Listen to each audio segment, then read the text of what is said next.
how can they call themselves Christians and condone, how can Al Gray and Wilhelm and Cook and my husband condone this kind of behavior and flag me as a weirdo?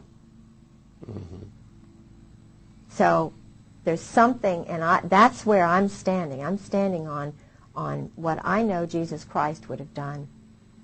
And if they want to, continue to hound me because I'm telling truth, well, that's just the way it is, because I'm not going to lie and develop a different kind of personality just to please them. No. Yes, and I contacted this woman. There was a detective who had to be hired. She knew he'd been murdered. The Army covered everything up. She had an independent investigator. And the interesting thing which happened was that she worked in a toy shop. But she worked in a toy shop, and they were scoping her out. And this was just after the...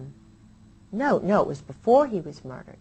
It was before he was murdered, because she said she told her husband about this. George Bush and his wife came into her shop and were looking at her. Right. Now, I don't know what that means, but they don't live in El Paso. Why? And he was doing all of the Russian, Mexican, Trotsky kind of work. Right. I believe he was CIA director then. But the interesting thing to me was that why would he scope the wife? Why would he bring Barbara in? Did Barbara know?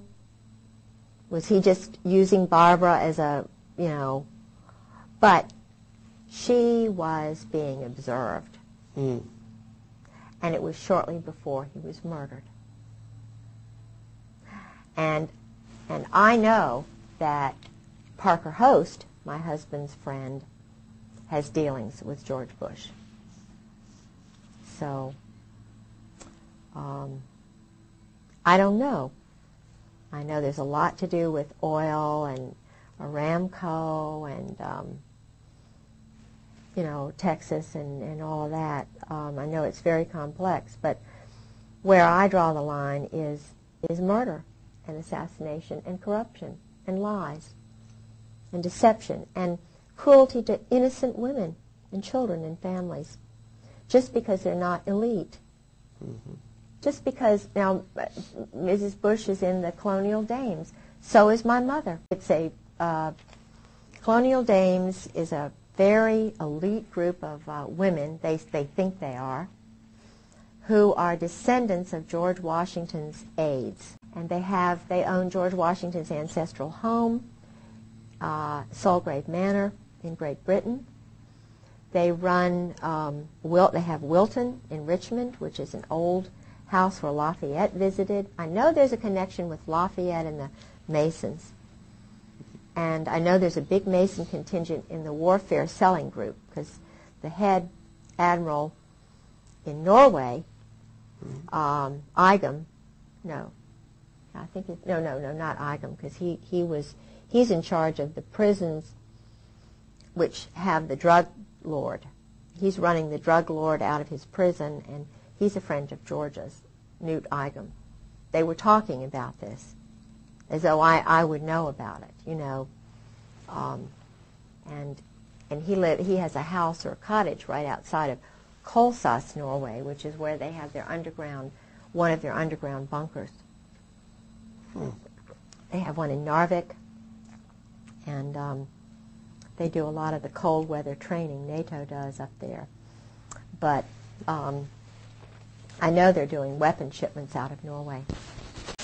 This individual here is, his name now is Rockland Williams. He's a South African quote-unquote general who was with the army of the White Army in South Africa, who was actually a double agent for Mandela's forces. He's an assassin, a murderer. stayed there with us.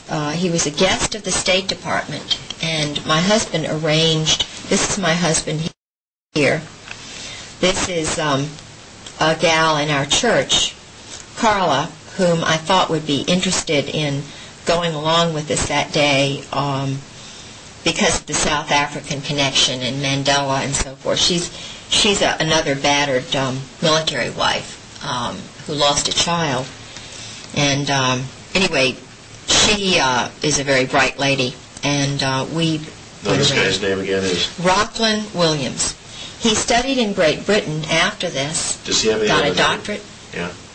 He is very interested in Ireland. I think he's basically sort of part of that IRA kind of underground. But his father, interestingly enough, came over to North Carolina as one of the sort of underground trainees, or during World War II.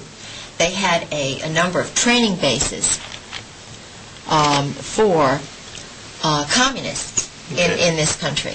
And his father trained and lived in North Carolina, but was not from America. My husband was a rageaholic. During Vietnam, he had to kill a number of people, and lots of people, and he was suffering from post-traumatic stress syndrome. And the interesting thing to me is that he cannot control himself when he is drinking, or either at odd times he goes into what's called a berserk state. And yet he was chief of staff of the... This picture is of me and Sarah McClendon and General Carl Mundy, who became the Commandant of the Marine Corps after Al Gray, for whom my husband was Chief of Staff. This was at a party at 8th and I Street at the Marine Corps Commandant's house. It was a garden party for the Secretary of Defense. He knows what's going on and doing nothing about it, ordering hits. And he was in Washington, D.C. at the Marine Corps Commandant's garden party in August of 1996. It was a garden party for the Secretary of Defense and the Marine Corps Commandant Krulak, the military photographers. But they stole, I had at least 6 pictures of that garden party. And I would, because they were coming in my house and stealing pictures, this is the only one I have of that, but it's a picture of a picture. Because they didn't want me to have any proof that I had been there, but I was there.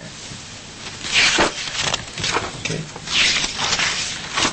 This is a picture of my husband's, supposedly his retirement from the Marine Corps, which you never retire, according to my husband, from the Marine Corps. You're always a mercenary, and you work under the New Orleans 4th Marines, which are under a different kind of law than our country.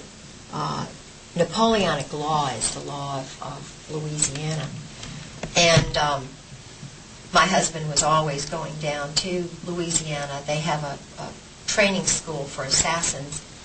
They kind of hop around from Lake Pontchartrain to here and there. This is General Al Gray, who was the commandant of the Marine Corps at that time when my husband retired. My husband was his chief of staff. This is my husband, George Raymond Griggs. This is my husband's son.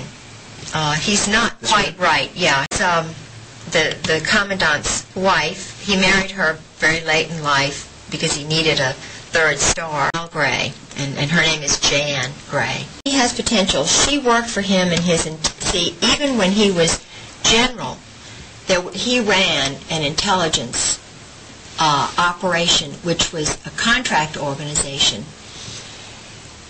trying to hook politicians and get them.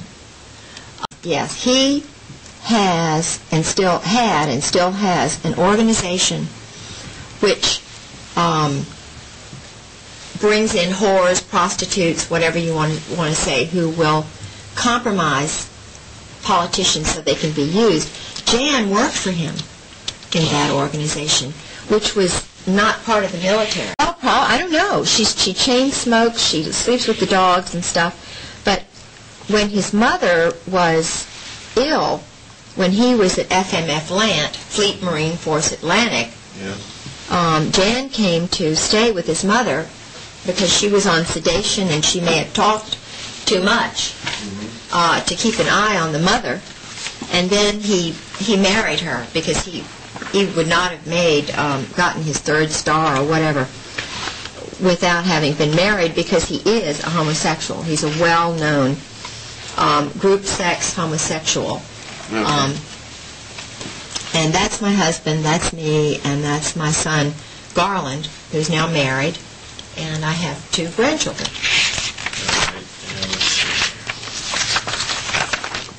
This is a copy of my husband's diploma from the NATO Defense College at Rome. NATO Defense College, which is part of the of NATO, North Atlantic Treaty Organization. Okay.